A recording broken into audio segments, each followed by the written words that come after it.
Welcome to The Real Review, your ultimate guide into the world of movies. My name is Keeson. This is my partner, DJ Knots. And each and every week, we go through the good, the bad, the ugly of some hidden gems to some undiscovered hood classics.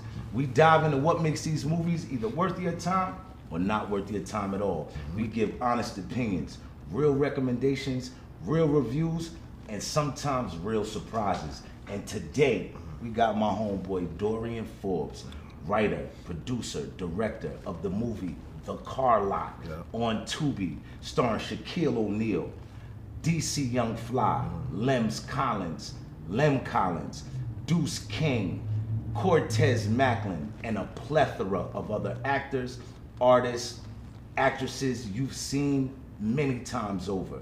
So let's give it up for my man, Dorian Forbes. Yeah. Yes, sir. Let's Yes, get sir. to it. Let's get to it. Yes, sir. Yes.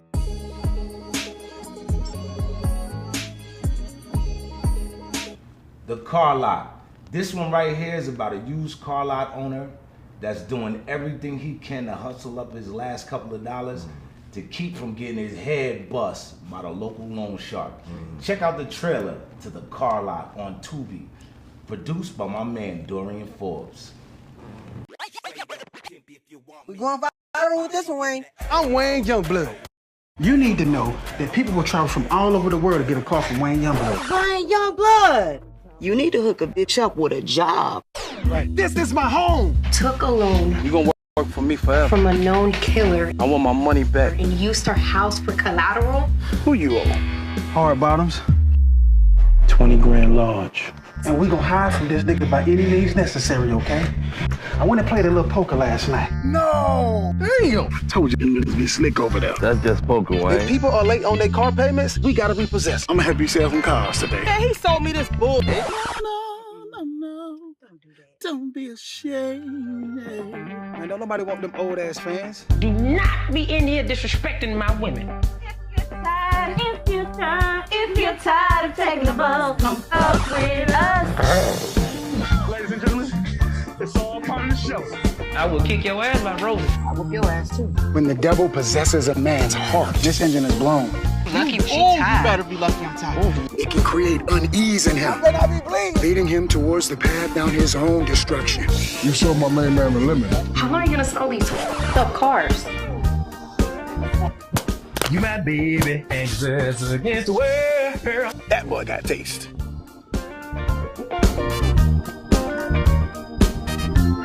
That was a trailer for The Car Lot. Let's get into why you're really here. Tell us where the idea, where the origin, where the motivation came from for doing The Car Lot. Man, the car lot came from, I'm always trying to think of something that we can do within our budget and something that we can bring the comedy to. Everybody has that experience, with that guy that's selling lemons in the hood. Right. And that's who Wayne Youngblood is, man. Wayne Youngblood is selling lemons. Right. He's getting them at a discount, Right. and he's trying to get the lemons out because, hey, he's hustling. He's You hustling. know that Atlanta Right. hustler. It's a lick. It's a lick, man, and that's it, man. We wanted to have something small that we can control. Right. We wanted to have a plethora of good characters. Right. We wanted to bring these characters out. We wanted to have the characters speak. Right. And then the Car Lot is a character, and we got a whole bunch of other characters that make the movie, and Right. you will see once you go check it out. I mean, I loved it, man. I loved the fact that this wasn't your normal. You have to go watch The Car Lot. This wasn't your normal Tubi film that you normally see. But I wanted to ask you, because you said the location. When you're writing a film, right? Because we're gonna get back to how it goes from idea to pen. Right. But when you're writing and doing these films, is the location the most important? Is it finding where you can shoot it inspire everything else? How does it start? Yeah, I mean, the location is definitely key because originally we were going to shoot this in Buffalo, New York. Right. Me and one of the producers, Deuce King, Right. who has a ton of movies on Tubi. Of course. We were going to shoot in Buffalo. That's our hometown. Right. But, when we started to look at, the logistics of everything and really getting the camera crew and everybody up there, it was like, we might be better off to shoot in Atlanta.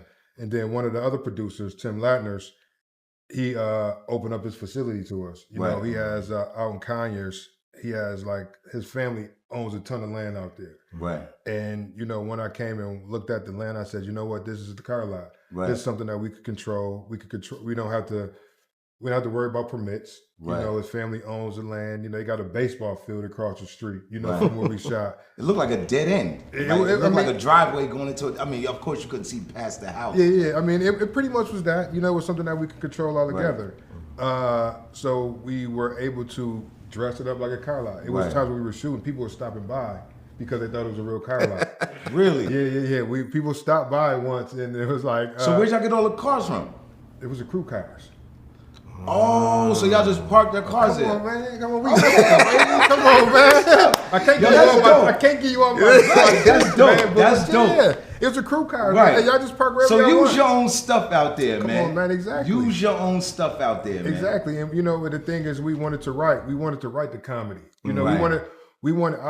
I like to work with actors that's come from the theater. Right. You know, because they know how to stay in character. You Right. know, and what I discovered on this film, working with a lot of people that's heavy on the skits side, heavy on Instagram. Right. You know, people like Cortez. You know, he's on Wildin' Out, so he's quick with it. You know, The improv is good. The improv is great. Right. It's great. Even that makes it easier, right? The girl that played Camille, I mean, she's dope on Instagram. You know, I think they do so many skits a day or weekly that they get used to the ad-lib process, and it makes it easy for you to just turn the camera on. Right. I gave him the freedom to add, but stay in the character. Right. Okay, we talking about this, stay in that zone. Right. You know what I mean? Stay in that zone, hit the lines. And if you want to put your stank on top of it, go ahead. Right. You know what I mean? So that was it. There's a lot of stank. It was a lot of stank in a good way, bro. It was a lot of. Because I did want to. I just want to interject. Like going back to the, like you said, you had an abundance of characters. Right. Right. It was like we had over 50 characters in the movie. Oh my gosh, bro! And that was one of the things that I appreciated because you know I've been watching movies like we all have since you know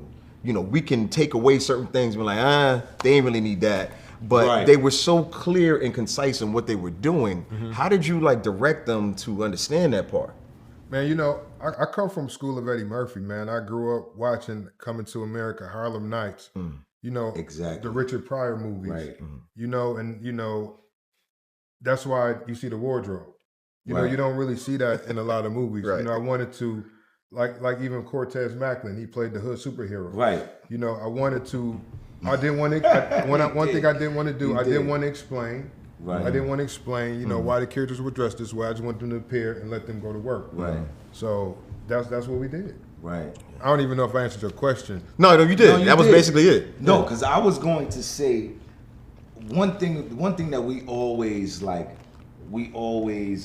speak on when we review these movies is like the casting. Right. And I don't know if it's the casting.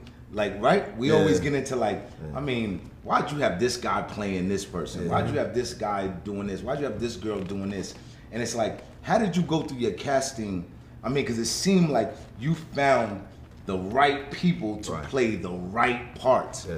Like the old man, Jerome Youngblood was perfect. You know, his sidekick.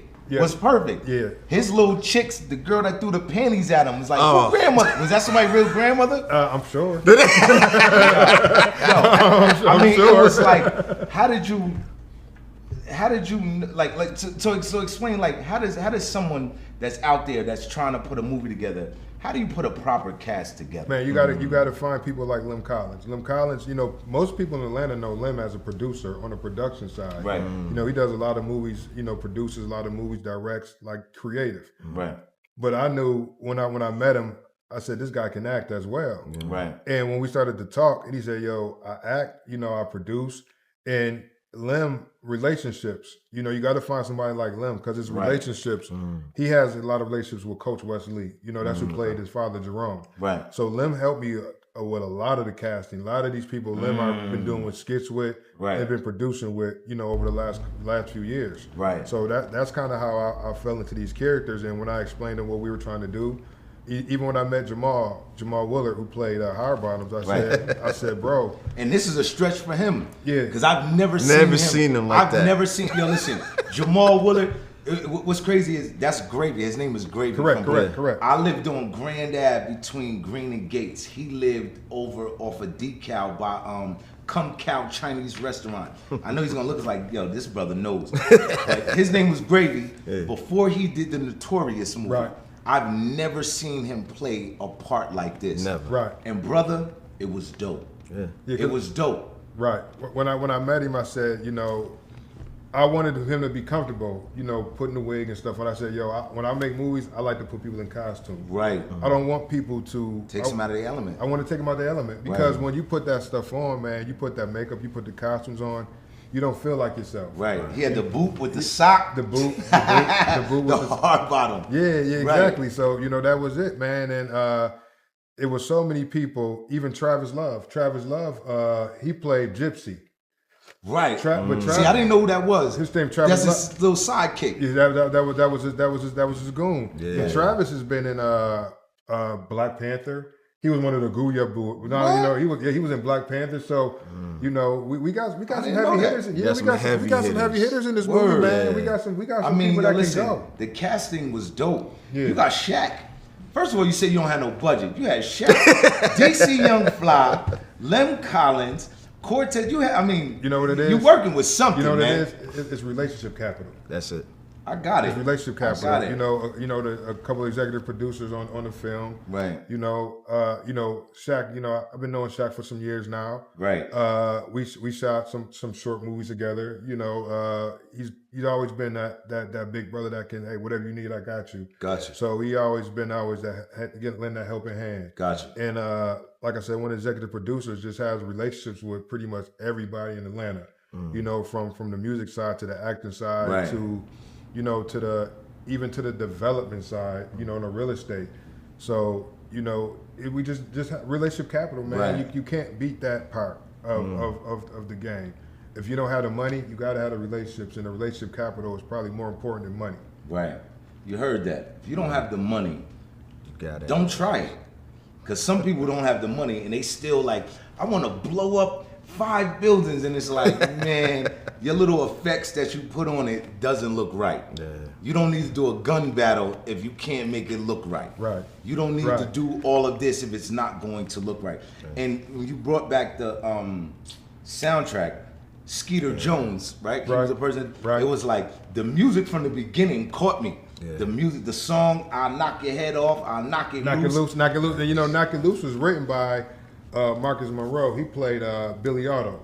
He the one with the Jerry curl was spraying it. You know, the one who wanted to sell weed from the door. Exactly. So, yo, listen, that was perfect. And there was a brother at the end that be in a bunch of Detroit movies.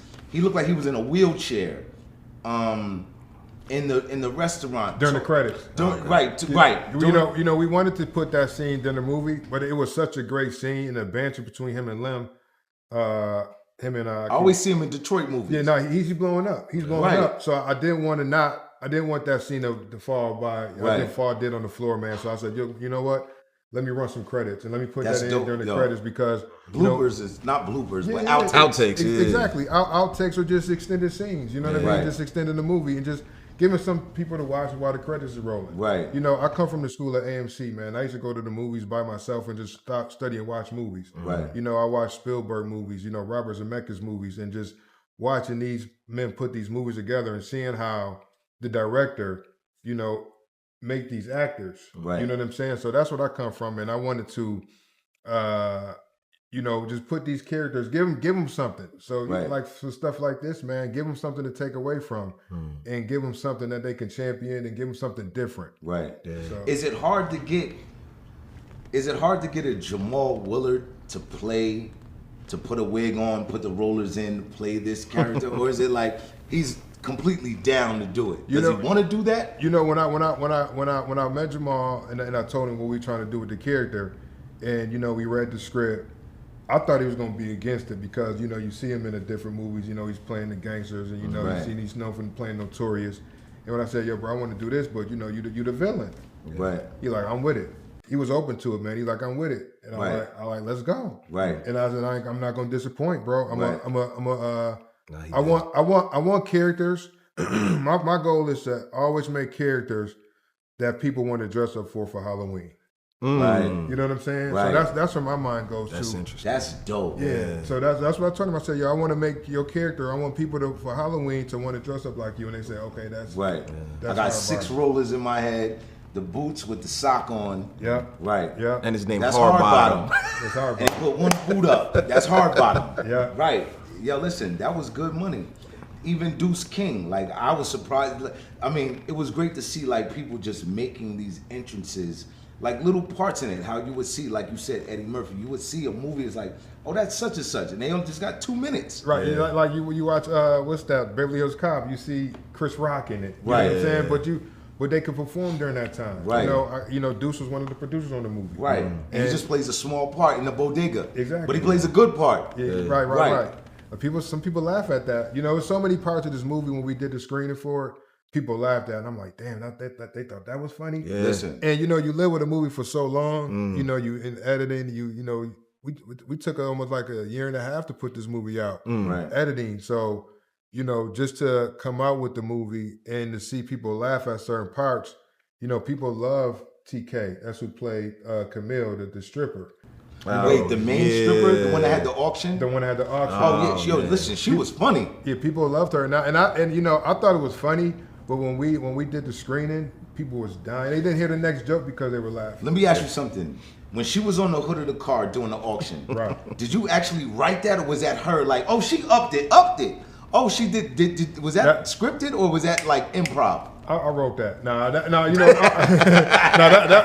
that was her on the improv. You know, like I said, I put him in a vein. Right. I say, stay in this vein. You're auctioning off for car. I can't remember how the script went, but right. You know, it seemed like I wrote it because I mean the way she was jamming, like she was jamming, and but she put her stank on it. That's her. I take cake. When she was like 1,400, where y'all get this money from? Because I ain't see y'all with your customers. Y'all on the day shift. That was dope. No, she's dope. Right. She's dope. And I'm telling you, like. Doing these skits on Instagram, these people doing these skits on Instagram, man, they get so much reps. They get so many reps, man. They shooting in the gym every day. Right. So when you put them in front of the camera, all I gotta do is put the right lens on, put the right lighting, put them in the right wardrobe, and that's the only thing they're not doing on Instagram. Not everybody. Some people are, you know. But improv is important, man. Man, exactly. Improv is important. If you want to be an actor, you want to be any kind of actor. It's like voice acting, whatever.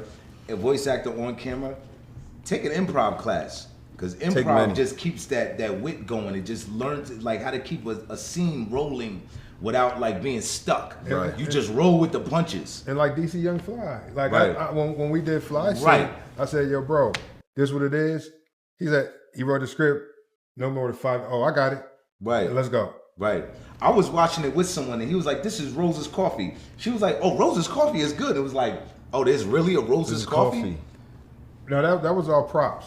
I thought that was an ad. Listen, someone I watched it with said Rose's Coffee was good. This is how good it was. She told me Rose's Coffee was good. Oh, okay. A lying ass. You lying motherfucker. She told me Rose's Coffee was good. Hey, she's supposed to. Yeah, Yo, that's crazy. She was like, you real. never had Rose's Coffee? I'm like, nah. She was like, yeah, Rose's Coffee is good. It's like, you ain't even have Rose's Coffee. I definitely thought they cut you a check for them to say that. I really thought that was product placement right there. I did.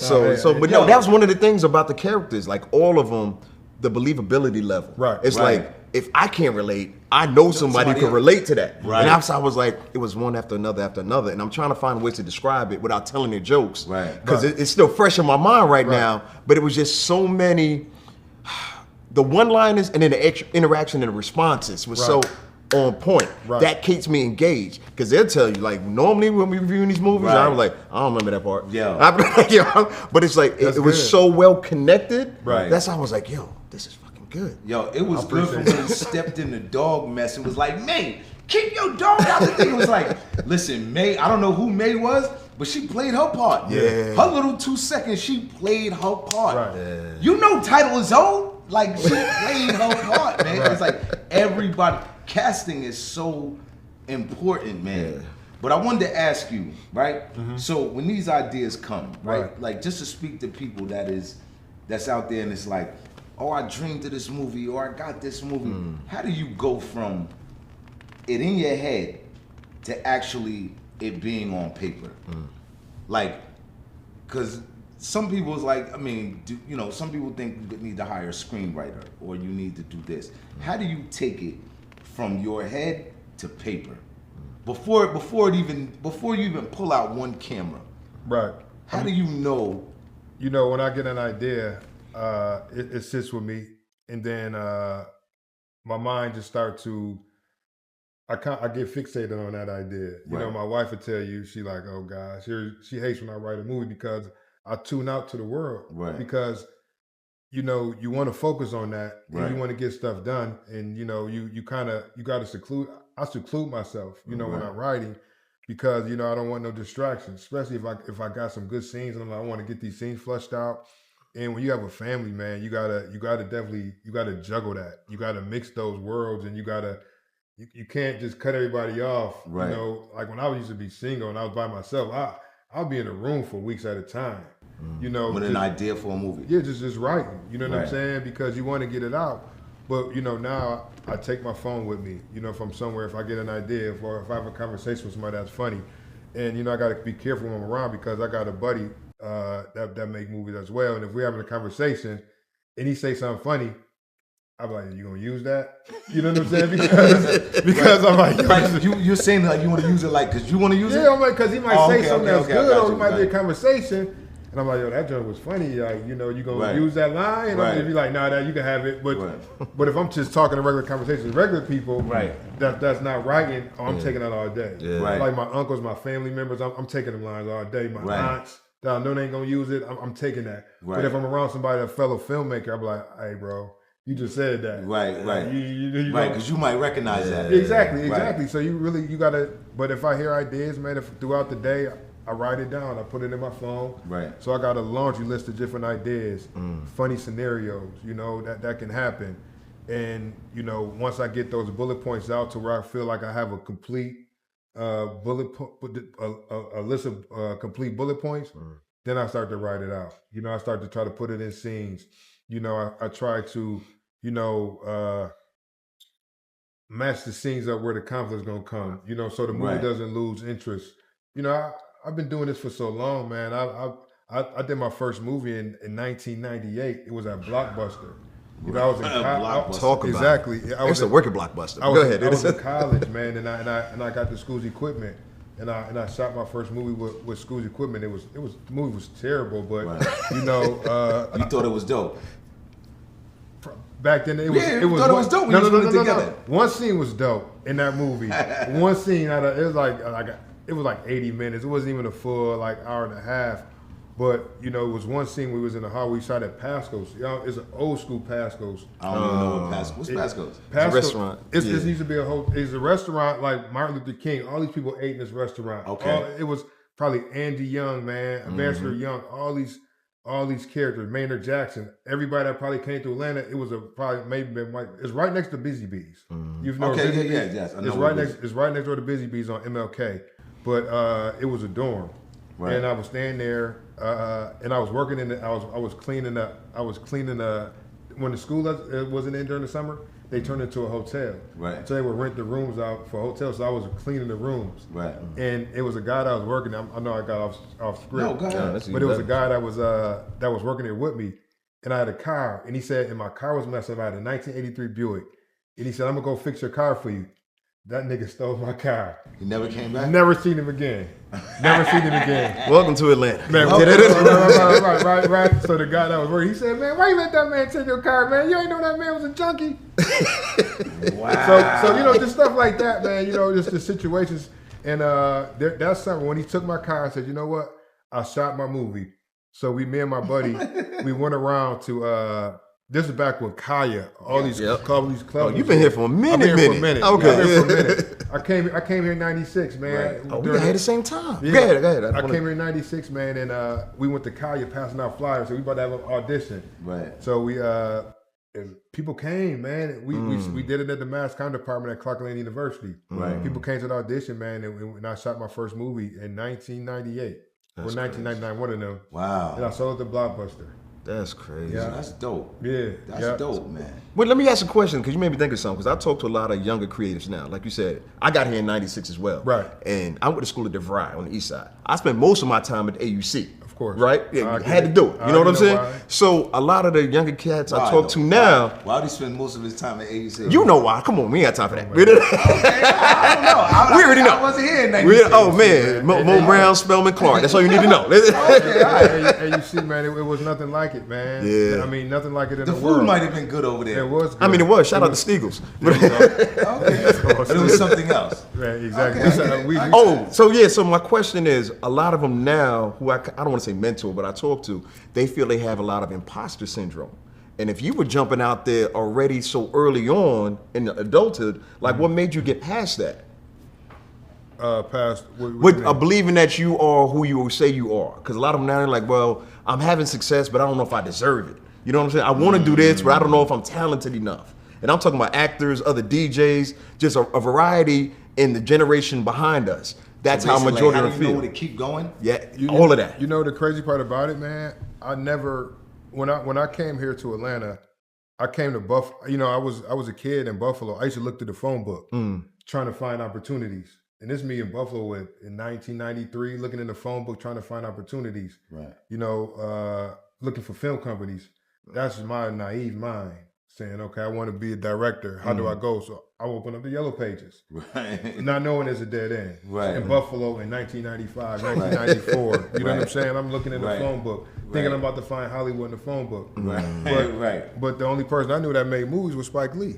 True. And that's why it brought me to Atlanta. I'm like, oh, he went to Morehouse? And then he went to Morehouse and took classes at Clark Atlanta University. Really? So that's why I came That's what here. brought you here? I ain't had nobody else coming doing no Hollywood. I came because I saw Spike Lee, and I saw his route, and I'm like, oh, that's HBCU. So I played football for Morehouse in my freshman year. Then after that, I'm like, okay, I'm not about to go to the league. I had a buddy in Syracuse was playing basketball and football. He was killing it. Right. And I'm like, man, this ain't nothing like. What position you played? I played offensive line. Gotcha. I played offensive line, man, and I'm like, I'm not about to go to the league. Right. I didn't even know that was even a thought. You know, nowadays you can look at the internet, these kids training all day long.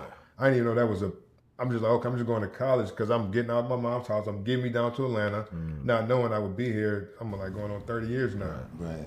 And I saw Spike Lee do it, and I saw what he did, and I'm like, okay. That's the only thing, the close thing I knew to Hollywood. Right. You know, not like I knew Spike Lee, but he was a brother that was doing it. Right. So I was like, okay, let me try this route. Right. And I went to college '93 based off of Spike Lee films. Right. Based off of School Days. Right. Based off of what was Bill Cosby's Hillman. What was his show? A Different World. Different World. Yeah. I think we all like. I'm 49, so it was like. I'm right behind you. Right. I graduated in '93. I mean, that's crazy that you said that. It's like when you said that, it was like, damn, I went to college based off of all of that. Yeah, for sure. I mean, I'm from Buffalo, man. Not too many people in my family graduated from college or even went to college, you know? That's dope. So, you know, for me to do that, I don't even know what gave me the idea too. So it's been films from the beginning. It's been, because I came down here, I said I want to make movies. Right. So even when I was, you know, just coming up and growing up in this game, you know, I started directing music videos. Right. So I did a lot of videos for T.I., Ludacris, you know, Jeezy, Shawty Low. A lot of cats that was kind of around the same age. I was coming up at the same time. I did Dope Boys in the Trap. What? You know, yeah, I did Dope Boys in the Trap. Right, that's dope. With I think Tip's second video, Right, something like that. right. Classic. Right, Yeah, I was just about to classic. say. Yeah. I like that. Yeah, so, you know, I was doing that, but that wasn't what I wanted to do. That was just the thing that I had, that was tangible at the time. Right, but at the time, it was big. And it really helped me learn the filmmaking. You know, it helped me learn the business because, you know, you learn certain things in school, but not until you really get out there and start to put your pedal to the metal is when you really learn. So tell to the people out there. I wasn't gonna say the young kids because it's like, I mean, you could be any age, you get camera, you could do what it is. I mean, you can try to make a movie. Right. Is it the shooting of the movie, or is it the editing of it? What makes it like you better have the right camera, or you better have the right editing, like the editing. What's the word should I say? Software. The software. No, it's none of that. You know, it's not the camera, it's not the software, because they used to splice film. You know what I mean, and put it together. That was all analog back then. It wasn't digital. No, I'm talking about today. Yeah. Today, it's not the camera because it's people that's making movies on their iPhones that's selling them for millions of dollars. Right. So it's not the camera. It's really, to me, what makes a movie for me is the lighting. It's the lighting and set design.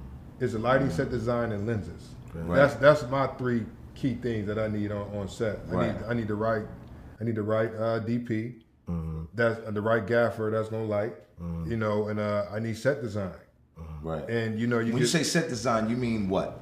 Location. Okay, right. Set design. Yo, what we talk about. What we talk about all the time. Yo, that's crazy you said that. Yeah. And sound. Yeah, sound. Movies are 90% sound. Yo, movies 90% sound. We always speak of, it's like somebody will do a movie and it's like, if I can hear the highway in the background, or if I can hear kids playing like 2 yards over, but y'all having a shootout right here, it's like you failed. Yeah. See, and that's the thing that a lot of people don't get.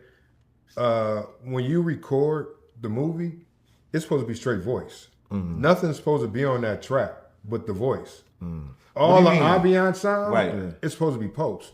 Okay. So if you hear the kids playing, that's supposed to be somebody putting that in. Right. You know what I'm saying? Because the sound is right. But what I'm saying is like we were reviewing a movie and it's like you could tell that they were by the highway. You could hear all the cars going by on the highway. I guess it's because what, like the cameras that they had, like was it the microphones that they had was picking up everything? It's the microphones, and you know, you're supposed to clean out all your track. Once you get it, you're supposed to clean all that stuff off. Right. You're supposed to take that and break it all the way down and just have nothing but the voice. Right. All the sound effects, you're supposed to add all that stuff in later. Gotcha. So when you play a movie back, you're supposed to hear nothing but the voice talking. You know, the people talking, all the ambiance that you hear, that's supposed to be added in later. Right. That's a lesson that a lot of people need to learn. Yeah, he's supposed to add that in later. Because you always hear, it's like, you ever watch a movie and it's like, some scenes sound much better than other scenes? Yeah, I don't watch those movies. I mean, I watch it because they be on TV. I'm just sorry. But I mean, it's like, but for real though, some people shoot the movies where, I mean, some movies are just like, this shit is just D level. And I think I just watch it for the bloops and blunders of the movie. Yeah. Right. But it'll be that. It'll be like, yo, what was y'all thinking? But even with those movies, man, you know, everybody don't have the education that I have on movies, you know. Right. Like I said, I grew up and I still do. I study these movies. Right. You know, I study, you know, the old movies, you know, from the 1930s. You know, I watched those movies. I watched the Orson Welles movies. I watched how he's moving the camera. Right. How he's doing one scene where he's not cutting. You know, I watched those movies, and a lot of people don't. Yeah. You know, the thing is, you know, the movies just kind of turned it into what the music industry turned into. Right. Because the equipment is so cheap. Right. But the equipment is cheap. You got to understand why the equipment is cheap. These companies trying to sell equipment and they want you to buy the cameras. Right. You get what I'm saying? And, you know, with that, people just think you could buy the cameras. I get a red camera. I don't care what camera. I've heard that so many times. I don't care about the quality camera. of somebody's camera. Oh, they got the red camera. I don't care about the this. camera. The camera does not matter. Because I've seen some people shoot on the red and it still looks terrible. Right. The camera doesn't matter. Right. I'd rather give me a good set of lenses than a camera. Right. You know, so you can have a cheaper camera with great lenses. Yeah. I mean, because what's a cheap camera?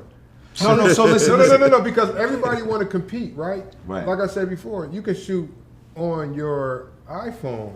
And put the lens at things on it. Yeah, but you don't even need that if it's a good story and you know how to adjust the iris on that camera on your iPhone and you telling a good story, people will follow the story. Right. You know what I'm saying? So it's not about the camera equipment. It's not about that. Like the camera, it doesn't matter. Got you. It doesn't. The camera, to me, somebody else, the camera might matter. Right. But to me, it doesn't matter. I mean, there's certain films, just to go back, there's certain films that that shook up the industry, I would say. Remember like Ice Cube's Friday, they were just so baffled of like how cheap he made it, and it was like it was on his porch. The Blair Witch Project, it was like, it cost $15,000. They shot it in the movies. It looked like it was just like one. But that turned into a franchise. Right, but it turned into the whole thing. But it was like, those are. It's a storytelling. Yeah. Right, it was a storytelling. It always go back to the storytelling. Right. So realistically, don't shoot until you got a great story. Yeah, you're right. That's supposed to be. Don't shoot until you got a great story. But how do you know when you got a great story? You don't. When everybody tells you it was good? You don't. Because everybody can tell you it's good because they love you. Yeah. I mean, you don't know. You know, I've seen some comments about the car lot. You know, some people say that's not funny, and I had to tell my mother the other day, I said, hey, don't worry about that. It doesn't matter. Oh, she was reading the comments? Nah, she just she was talking to somebody. Like, it was okay. Right. My mother wanted to be like, oh, that shit was good. Right, you know what I mean? right. But they were like, it's okay. She's like, what you mean it was okay? Right, you know, right. Don't worry about that. They watched it. Right. They gave exactly. us. They paid us already. Exactly. So don't even worry about that. We know we did. Right. They had to watch it to bash it. I don't even want to say like the biggest takeaway, because it's the same stuff we talk about. The biggest takeaway for me was the Tubi commercials.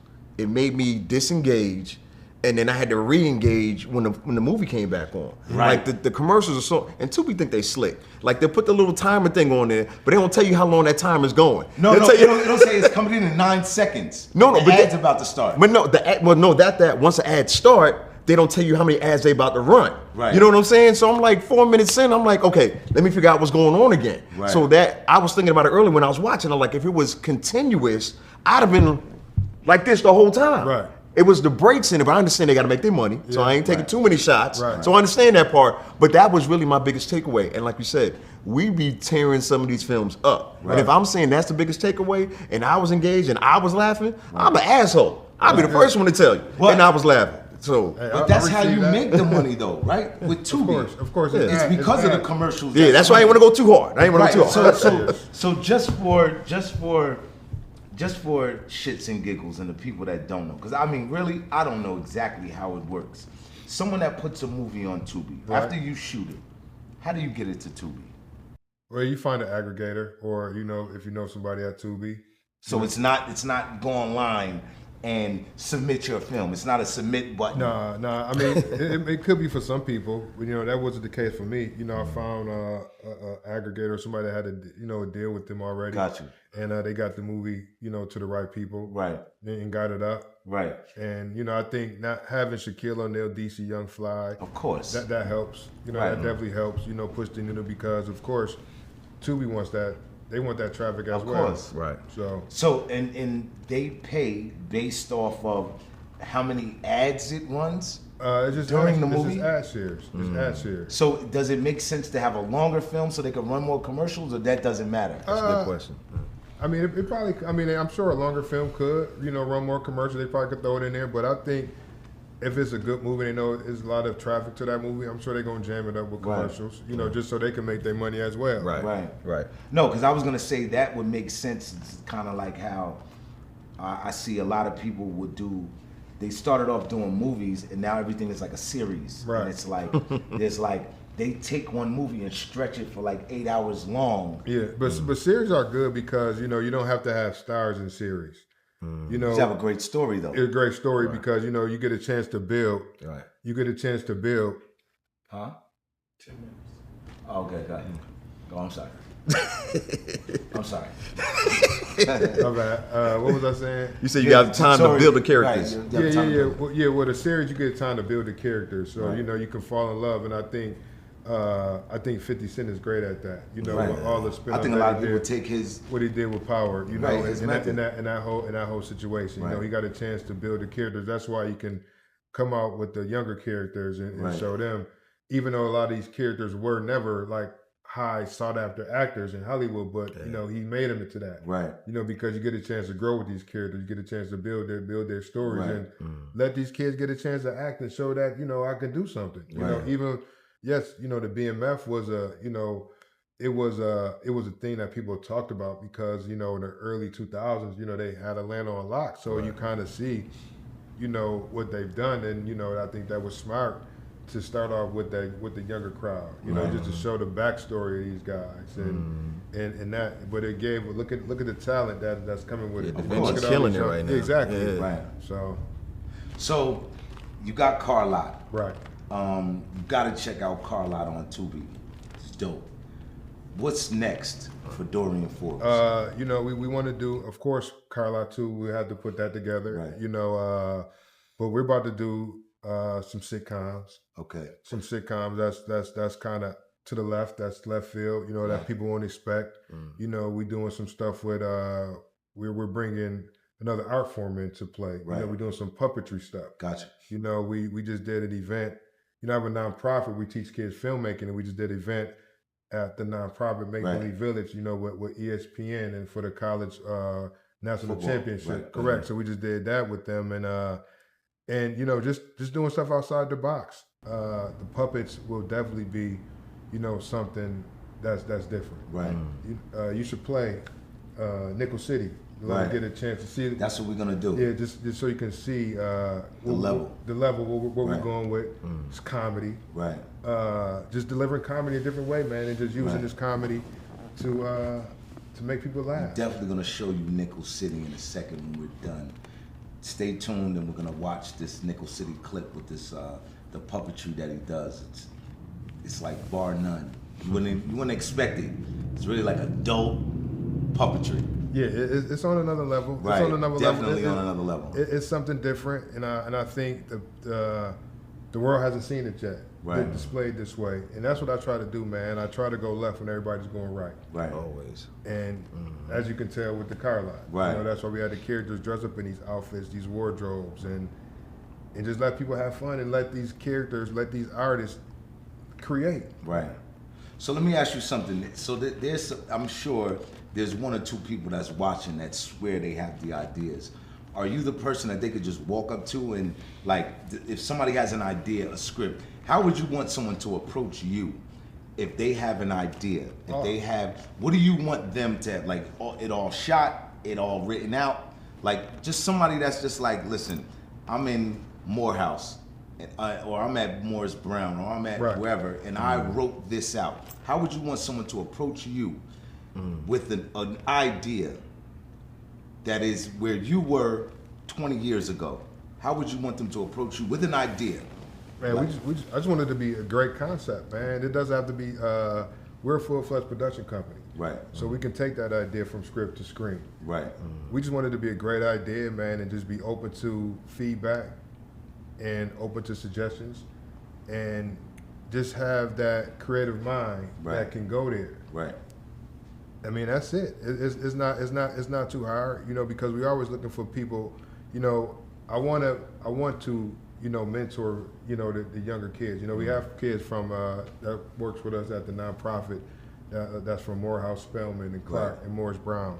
So we're already working with the youth. You know, we're working with we did a project for John Hope Bryant. We took his last couple books, Financial Freedom for All and Up From Nothing, and we took his books and we turned it into an animation. Right. You know, using puppetry. Right. And we, on that production, we had kids from like 7-year-olds to college kids working together. Right. So, you know, we want to work with that next generation of kids, man, because kids shouldn't have to wait till they're in their 30s and 40s to get the shot. Right. You know. So do you mind if we put your information right here? Oh, no, for sure. Where they might be able to contact. I don't want to put your email address and be like, yo, these Yeah, kids is hitting me with some buzz. I guess people putting their IGs up there now. Right. Yeah. So, you know, my IG is D4BZ. D4 BEEZY. No, D, the number 4, the letter B, and Z. Oh, that's it. Shit. At D4BZ. Yeah. Right. My name is Keeson. I am KISON_VO. I know you might not want to hit me about nothing, but that's just what it is. Yours truly, again, DJ Knots. It's at DJ Knots on Instagram. Thank y'all once again for tuning into The Real Review, man. The Real Review. Make sure you tune in each and every week. Get your popcorn, get your drinks, do whatever it is as we review all movies. But this one is The Car Lot on Tubi. Make sure you check it out because it's definitely special. And go it's tell a definitely friend. Different. Right. Tell a friend to tell a friend to tell a friend. And keep it on spin. The Car Lot. Check it out. Tune in next week to The Real Review, man. Man, thank you guys. Peace. Yes, it did.